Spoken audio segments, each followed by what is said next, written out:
వెతలు తీరును, కృపలు దొరుకును, సాటి లేనిది యేసుని నామం. యేసునామమే మధురం, మదిలో తలచిన ధన్యం. యేసునామమే మధురం. ప్రభువునందు ప్రియమైన దేవుని బిడ్డలారా, నేటి వాక్య ధ్యానం కొరకు సహకారం ఇచ్చిన కుటుంబము కామవరపు కోట వాస్తవ్యులు దగ్గుమిల్లి మేరీ సిపోరా గారి పుట్టినరోజు సందర్భంగా భర్త సూర్యప్రకాశరావు గారు, కుమారుడు మరణాథ కుమార్, కుమార్తెలు వేదకుమారి రమ్య ప్రియా గారు సహకారం ఇచ్చారు. వీరికి ప్రత్యేక ధన్యవాదాలు. ప్రతి సంవత్సరము ఈ కుటుంబం సహకారాన్ని ఈ దినానికి పంపిస్తూ ఉన్నారు. దేవుడి కుటుంబాన్ని దీవించి ఆశీర్వదించాలని ప్రార్థన చేద్దాం. మమ్మలను మిక్కిలిగా ప్రేమిస్తున్న మా ప్రియ పరలోకపు తండ్రి, మీకు వందనాలు, స్తోత్రాలు చెల్లిస్తున్నాము. నేటి వాక్య ధ్యానమునకు సహకారం ఇచ్చిన మీ దాసులు సూర్యప్రకాశరావు దగ్గుమిల్లి గారి కొరకు, వారి ప్రియ సతీమణి జన్మదినము జరుపుకొనుచున్నటువంటి మేరీ సిపోరా గారి కొరకును ప్రార్థిస్తున్నాం. వారికి ఇచ్చిన కుమారుడు, 2 కుమార్తెల కొరకు ప్రార్థిస్తున్నాము. సహోదరికి మీరు ఇచ్చిన నూతన జన్మదినమున దయా కిరీటమును బట్టి మీకు కృతజ్ఞతలు. బిడ్డను ఆశీర్వదించండి. ఈ సంవత్సరం ఎల్లా మీ కృపా సహాయం ఇవ్వండి. గత సంవత్సరం కాపాడినందుకు కృతజ్ఞతలు చెల్లిస్తున్నాము. ఈ కుటుంబాన్ని ధన్యకర స్థితిలో నడుపుమని ప్రార్థిస్తున్నాము. నేటి వాక్య ధ్యానాన్ని మా ప్రేక్షకులకు దీవెనకరంగా ప్రసాదించము. యేసు నామమున వేడుచున్నాము తండ్రి, ఆమెన్. ప్రియమైన దేవుని బిడ్డలారా, యూదా వ్రాసిన పత్రిక.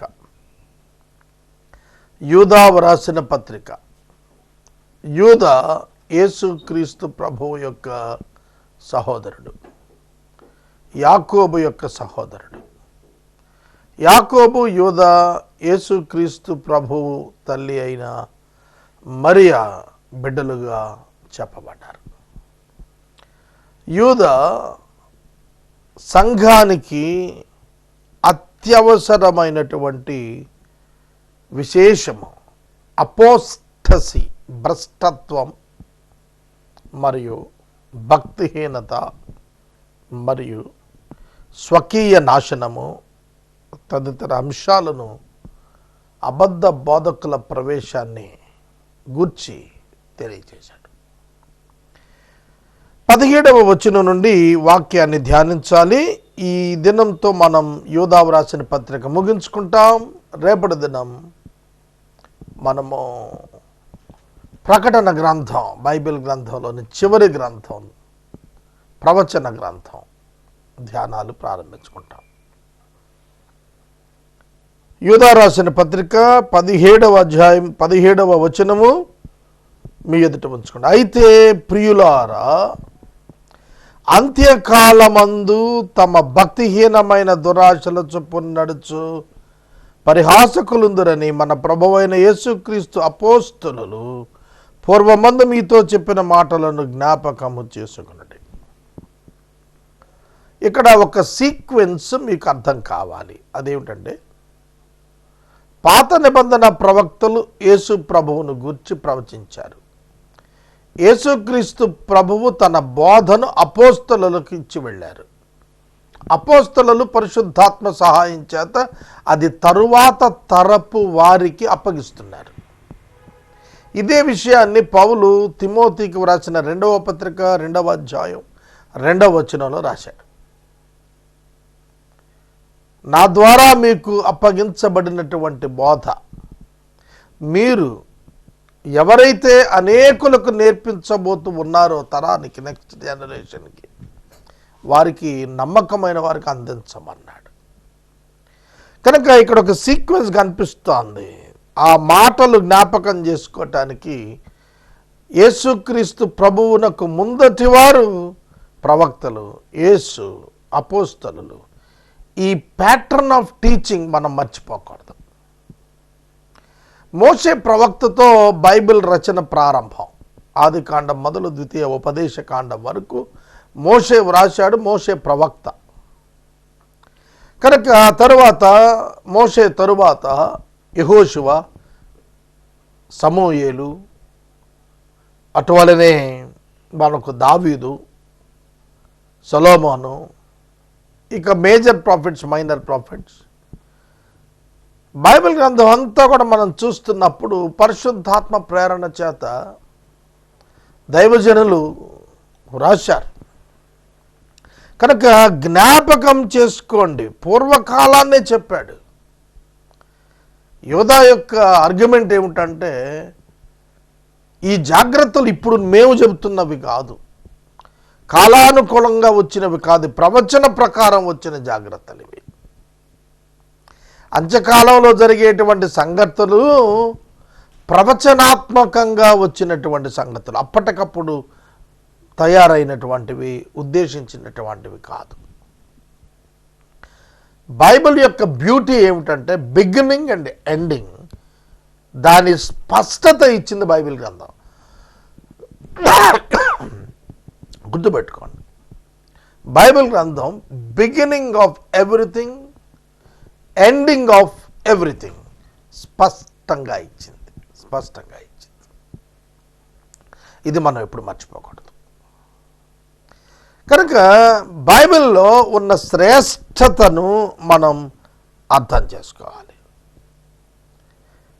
19వ వచనం, అట్టివారు ప్రకృతి సంబంధులు, ఆత్మ లేని వారు అయి ఉండి భేదాలు కలిగిస్తున్నారు. సంఘంలో ఈ 2 రకాల మనుషులు జొరబడున్నారు. ప్రకృతి సంబంధమైన మనుషులు, రెండవది ఆత్మ లేనివారు. ఈ డిస్క్రిప్షన్ కొంచెం వివరంగా చెబుతాను, వినండి. ప్రకృతి సంబంధమైన మనుషులు, పౌలు కొరింథీ సంఘానికి రాస్తూ 3 రకాల మనుషులను గురించి ప్రస్తావించాడు. 1 ప్రకృతి సంబంధమైన మనుషుడు, 2 శరీర సంబంధి అయిన మనుషుడు, 3 ఆత్మ సంబంధి అయిన మనుషుడు. ఇక్కడ ప్రకృతి సంబంధమైన మనుషుడు ఆత్మ సంబంధమైన విషయములను వివేచింపలేడు. ఆత్మ సంబంధమైన విషయాలను వివేచింపలేడు. నిత్య జీవం అంటే ఆడికి అర్థం కాదు, పరిశుద్ధాత్మ అంటే అర్థం కాదు, రక్షణ అంటే అర్థం కాదు. తెలుస్తున్నదండి? కనుక కొన్ని పదాలు బైబిల్ గ్రంథంలో ఉన్నవి వింటున్నప్పుడు పజిల్గా అయిపోతుంది, మైండ్ క్వశ్చన్ మార్క్ పడిపోతుంది. వాడు ప్రకృతి సంబంధి. ఈ ప్రకృతి సంబంధములో నుండి ఎథిస్ట్స్ వస్తారు, నాస్తికులు వచ్చారు. They don't believe God, they don't believe in Christ.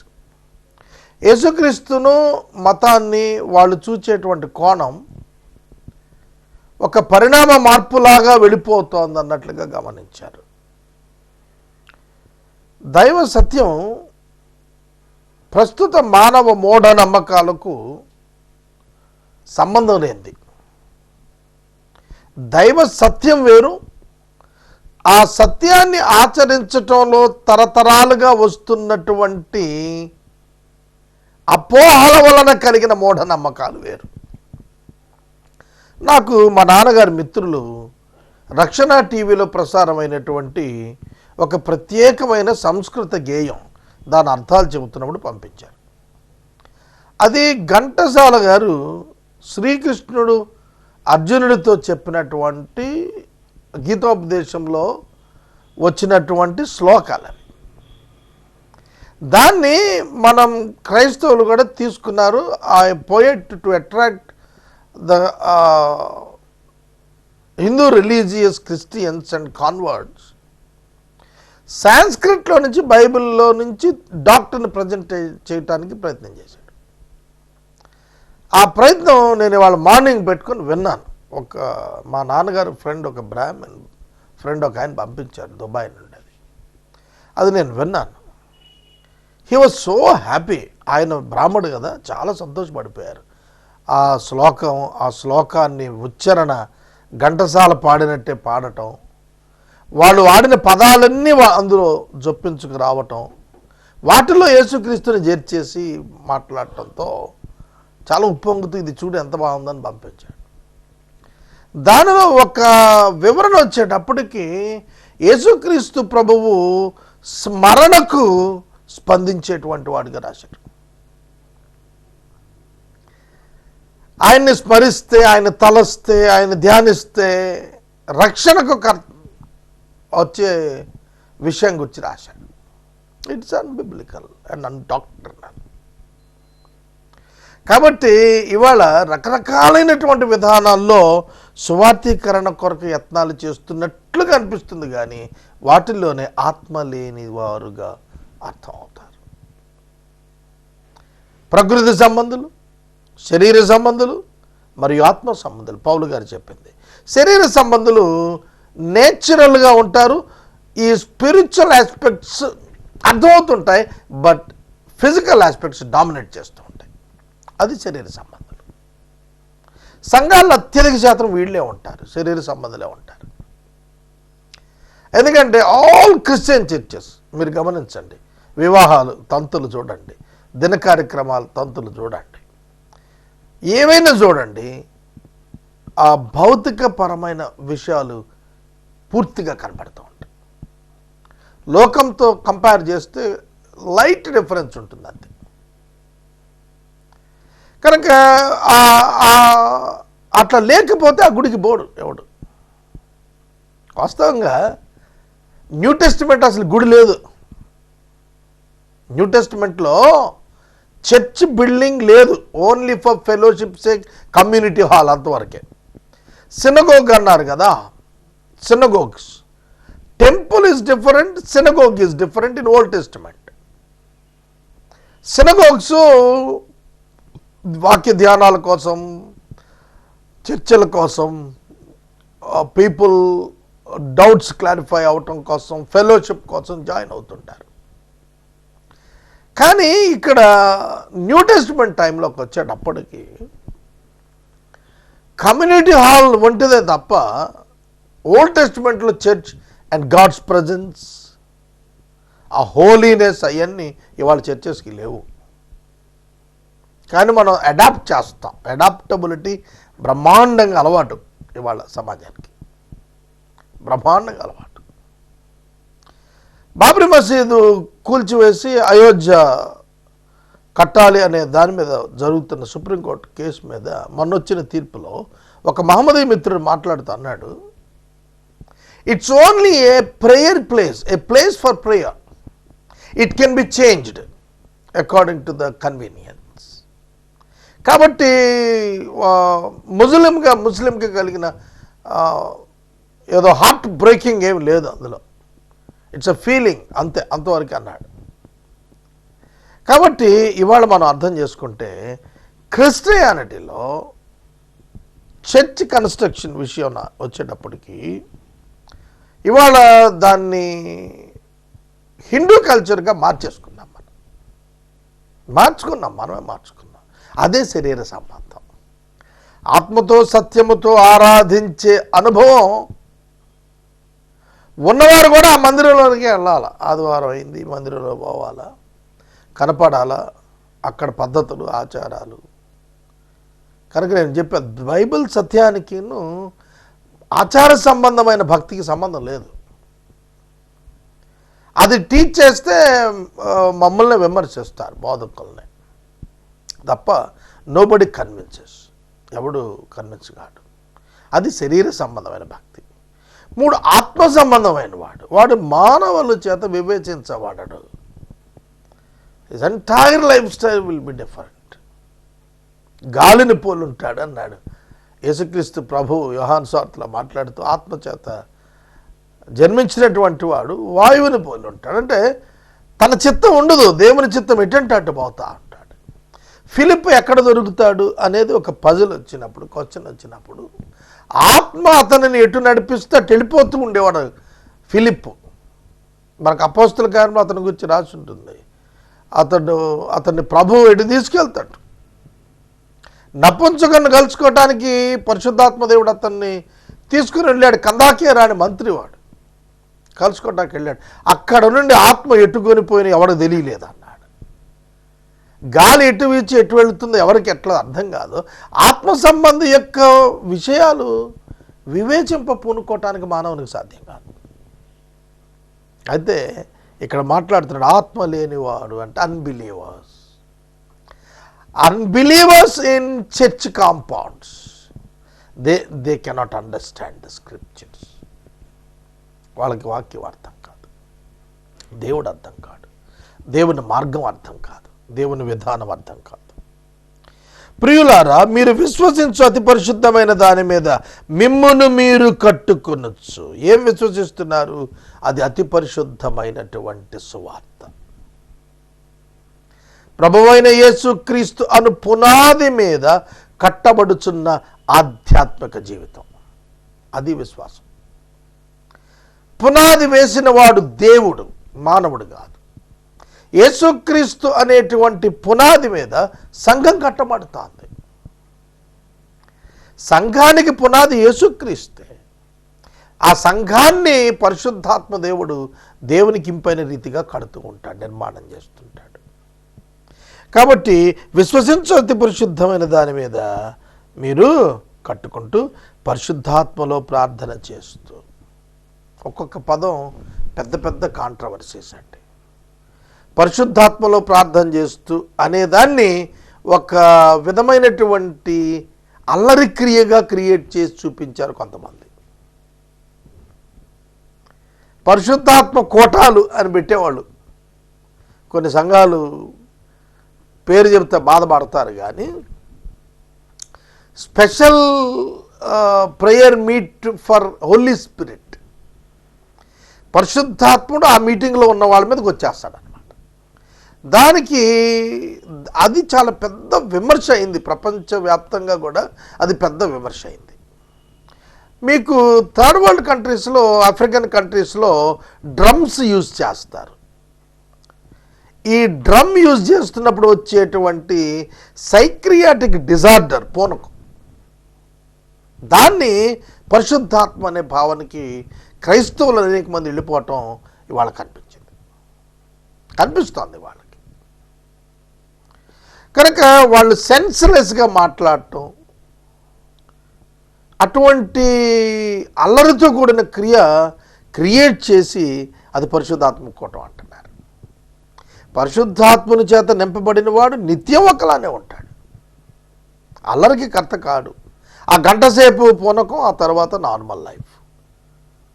జీవితంలో ఎక్కడా మార్పు ఉండదు, మాటల్లో మార్పు ఉండదు, ప్రవర్తనలో మార్పు ఉండదు, కానీ హోలీ స్పిరిట్ ఇన్ఫిల్లింగ్ జరిగిపోయినట్టుగా మాట్లాడతారు. కాబట్టి చాలా ఉన్నది క్రైస్తవ్యంలో, వివరణ లేకుండా పోతోంది. ఎందుకంటే వారానికి 40 నిమిషాలు వాక్యం వినేది. అసలు విశ్వాసులు కనపడుతున్నారు, అది కూడా 4 ఆదివారాల్లో 2 ఎగ్గొట్టేస్తారు. పెళ్ళిళ్ళ పేరు మీదో, ఫంక్షన్స్ పేరు మీదో, ఆఫీస్ పేరు మీదో 2 ఎగ్గొట్టేస్తారు. అంటే నెలకి 2 గంటలు యావరేజ్గా. 2 అవర్స్లో క్రిస్టియన్ డాక్టరీన్ సిద్ధాంతం ఏం నేర్చుకుంటాడు? ఆ పాదరి ఏం చెప్తాడు? సంఘం ఎప్పుడైనా బైబిల్ తరగతులు పెట్టుకుంటుందా? వాక్యాన్ని బోధించే వాడిని పెట్టుకుని నేర్చుకుంటున్నారా? కేవలం బైబిల్ కళాశాలకు వెళితేనే అన్నట్టుగా తయారు. ఇప్పుడు అవి కూడా పొల్యూట్ అయిపోయాయి. 3 మాసాల్లోనే బైబిల్ సర్టిఫికేట్ వచ్చేస్తుంది, 6 మాసాల్లో సర్టిఫికేట్ ఇచ్చేస్తున్నారు. వాళ్ళు రోడ్ల మీద పడి వాక్యం ఎరుగక బాధలు కలుగజేస్తున్నారు. పరిశుద్ధాత్మలో ప్రార్థన చేయొచ్చు. పరిశుద్ధాత్ముడు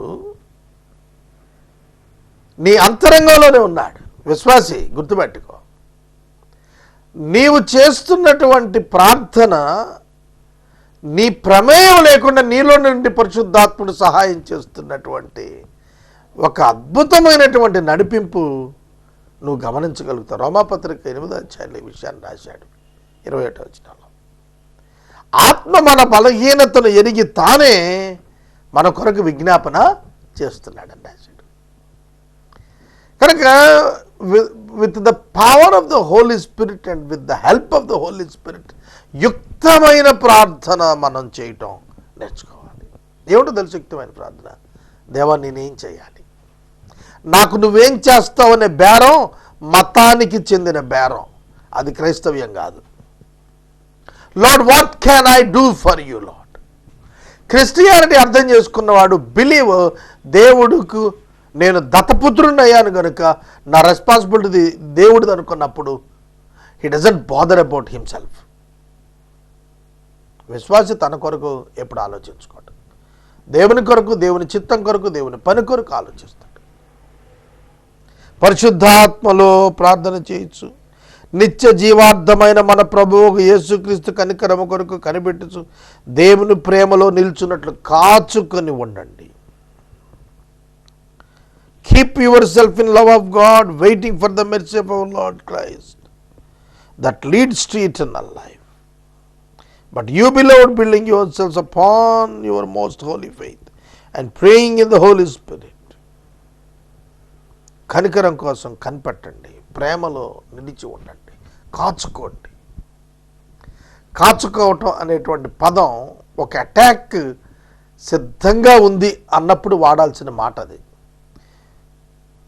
కాచుకోవటం అన్నప్పుడు మన మీద మన శత్రువు కత్తితో దాడి చేస్తే డాలుతో అడ్డుకోవటం, అది కాచుకోవటం అంటే.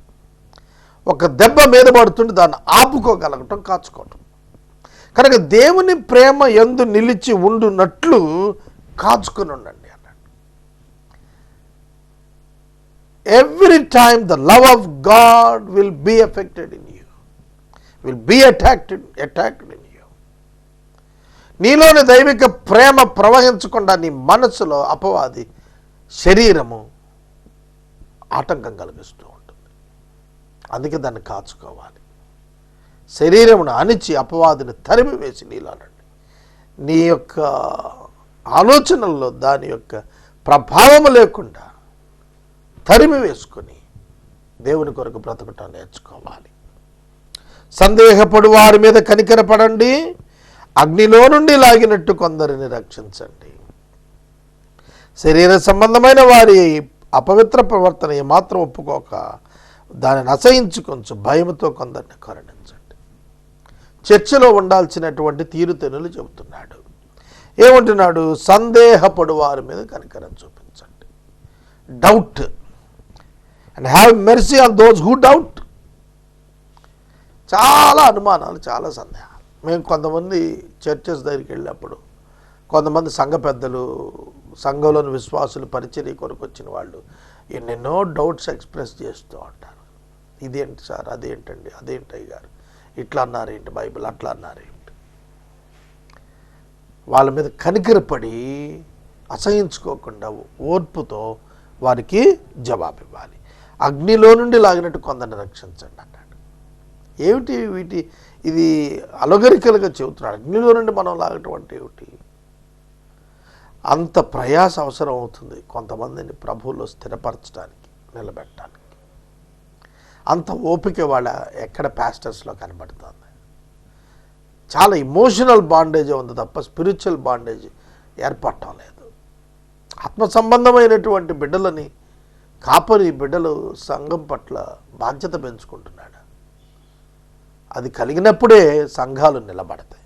సంఘాలు నిలబడటం అంటే స్ట్రక్చర్ ఆఫ్ ద చర్చెస్ కాదు, మెంబర్షిప్ ఆఫ్ ద అసోసియేషన్స్ కాదు, సేవ్డ్ సోల్స్ గ్యాదరింగ్, రక్షణ పొందిన విశ్వాసుల యొక్క గుంపుగా ఏర్పడటం. అపవిత్ర ప్రవర్తనకు ఏమాత్రం ఒప్పుకోవద్దు. ఇది పెద్ద ఛాలెంజ్ మనకు. ఈ లోకంలో మనం నడుస్తున్నప్పుడు చాలా ఇన్నర్ సర్కిల్లో నుంచి కొన్ని ప్రపోజల్స్ వస్తూ ఉంటాయి. అవి వచ్చినప్పుడు అవి అపవిత్ర ప్రవర్తన. అవి మనం అనుకుంటాం అపవిత్ర ప్రవర్తన అంటే కేవలం వ్యభిచారమే అనుకుంటాం. అదొకటే కాదు, దేవునికి ఇష్టము లేనిది, దేవుని ప్రమాణమునకు, ఆయన యొక్క ఆయన యొక్క స్థాయి ప్రవర్తన, ఆయన ఎక్స్పెక్టెడ్ స్టాండర్డ్స్కి తగ్గి ఎక్కడ బతకద్దు అన్నాడు. తగ్గి ఎక్కడ బతకద్దు అంటాడు. కనుక ప్రతి విశ్వాసి కూడా దైవ ప్రమాణం చొప్పున నడవటం నేర్చుకోవాలి. God has called us to live according to the standards of God. అది దేవుడి కొరకు. ఏ తల్లిదండ్రులు అంతే తమ ప్రమాణం కొరకు ప్రాకులాడతారు కదా. తొట్టిల్లకుండా మిమ్మల్ని కాపాడుటకును, తన మహిమ ఎదుట ఆనందంతో మిమ్మల్ని నిర్దోషులుగా నిలువబెట్టుటకును శక్తిగల మన రక్షకుడైన అద్వితీయ దేవునికి, మన ప్రభువైన యేసుక్రీస్తు ద్వారాను మహిమయు మహాత్యము ఆధిపత్యము అధికారము యుగయుగంలోకి పూర్వమును ఇప్పుడును సర్వయుగమును కలుగును గాక. ఇది ఇంకో ఎపిసోడ్ చెప్పుకోవచ్చు, అంత పెద్ద సబ్జెక్ట్ ఉంది ఇందులో. ఇది మనం దీవెనకి వాడతాం.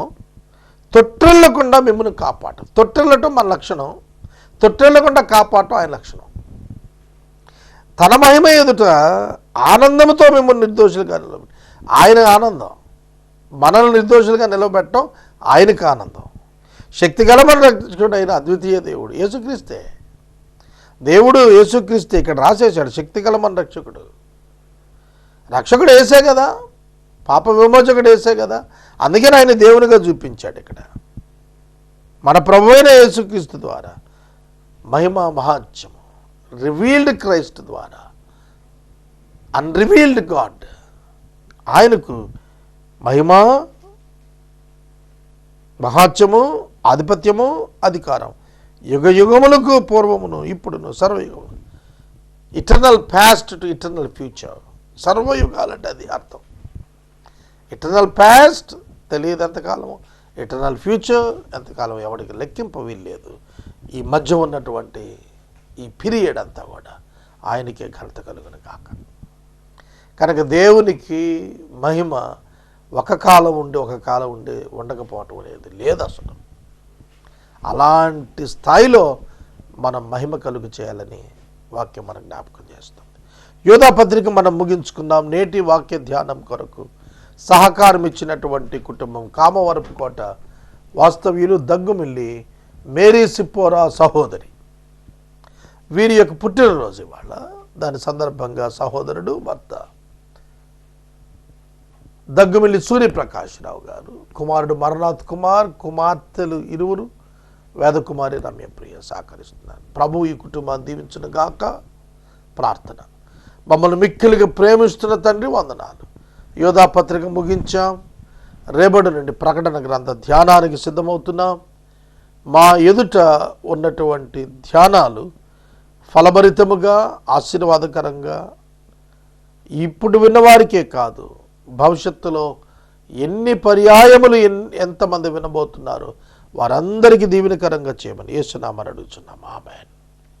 తండ్రి అయిన దేవుని ప్రేమ, కుమారుడైన యేసయ్య కృప, పరిశుద్ధాత్మ దేవుని యొక్క అన్యోన్య సహవాసం సదాకాలం మనందరికీ తోడైనను గాక. ఆమేన్.